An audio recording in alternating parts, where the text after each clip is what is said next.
চোখ রাখবো আবহাওয়ার খবরের দিকে। শীতের দাপট বাড়ছে কলকাতা সহ পার্শ্ববর্তী অঞ্চলে। গত 24 ঘন্টায় এক ধাক্কায় তাপমাত্রা নেমেছে 10.2 ডিগ্রিতে। হাওয়ার দাপটে রাজ্য জুড়ে হাড় কাঁপানো ঠান্ডার অনুভূতি।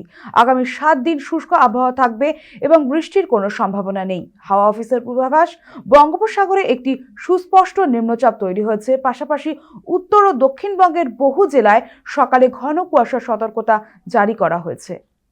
24 ঘন্টাতে রাজ্যের সব জায়গাতেই যেটা সবথেকে বেশি গুরুত্বপূর্ণ সেটা হচ্ছে সর্বনিম্ন তাপমাত্রা বা রাতের তাপমাত্রা কমেছে। বিশেষ করে আমাদের কলকাতা এবং তার সংলগ্ন এলাকায় তাপমাত্রা 2 ডিগ্রির কাছাকাছি কম হয়েছে। সেটা সর্বনিম্ন তাপমাত্রা আজ আমাদের কলকাতাতে 10.2 ডিগ্রি সেলসিয়াস রেকর্ড করা গেছে।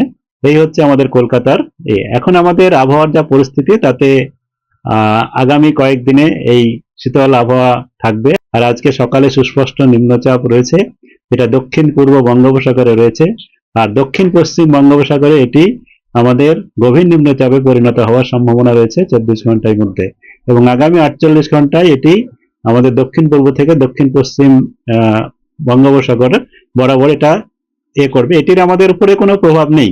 আর সকালের দিকে রাতের দিকে শিশির, সকালের দিকে হালকা থেকে মাঝারি কুয়াশা, তারপরে সকালের পরেও দুপুরের আগে পর্যন্ত শিশির পড়ার মতো আবহাওয়া থাকবে, আর পরে প্রধানত পরিষ্কার আকাশ থাকবে।